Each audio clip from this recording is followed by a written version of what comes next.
Hello, church, and hello, community.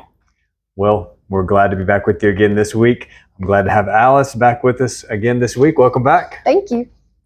And we are going to look at Psalm 73, just a couple of verses out of it. What you thinking? I'm listening.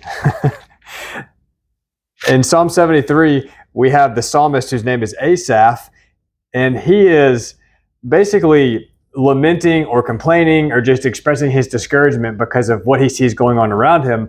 Specifically, he sees the wicked that are prospering.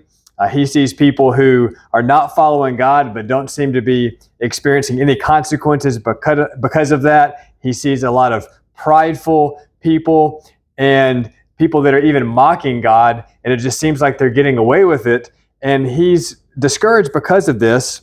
And he says in verse 16, Psalm 73, "When I pondered to understand this, it was troublesome in my sight until I came into the sanctuary of God. Then I perceived their end."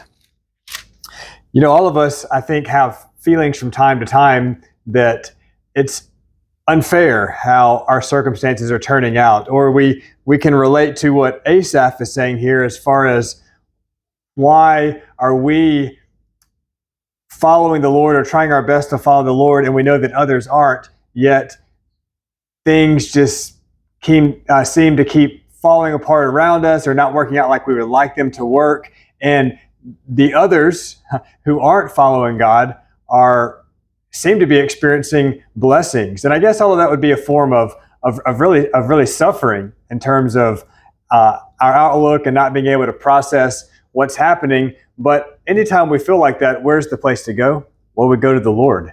We go to God for insight because he sees the beginning from the end. He sees the whole picture. And this is basically what Asaph is saying. I was trying to understand this. It bothered me. It was troublesome.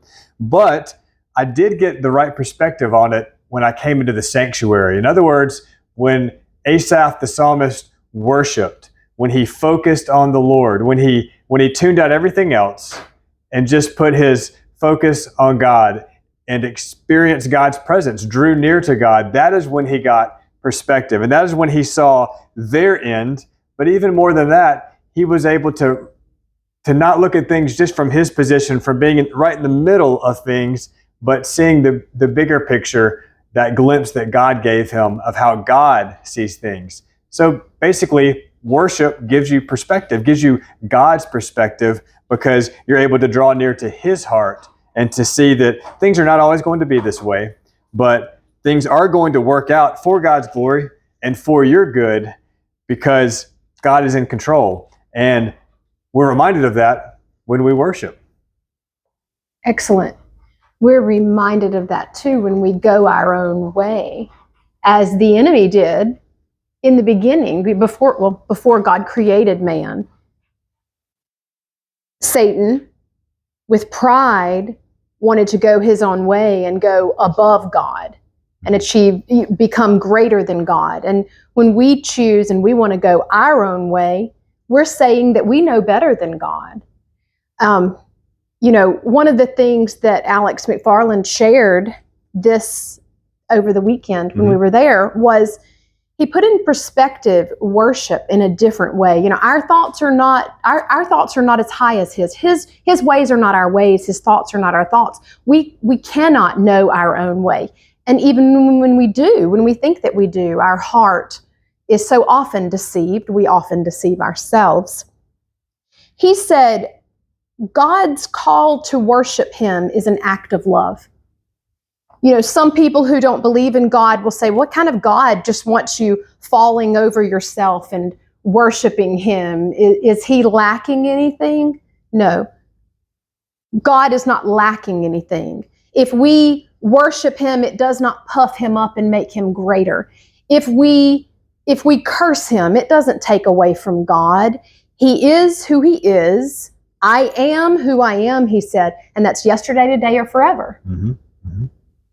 Worship changes us.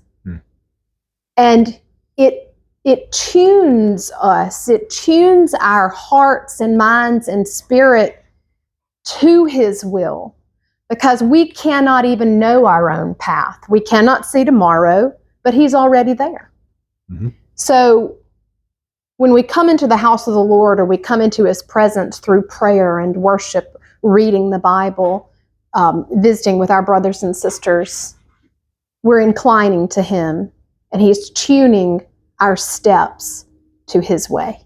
Mm-hmm.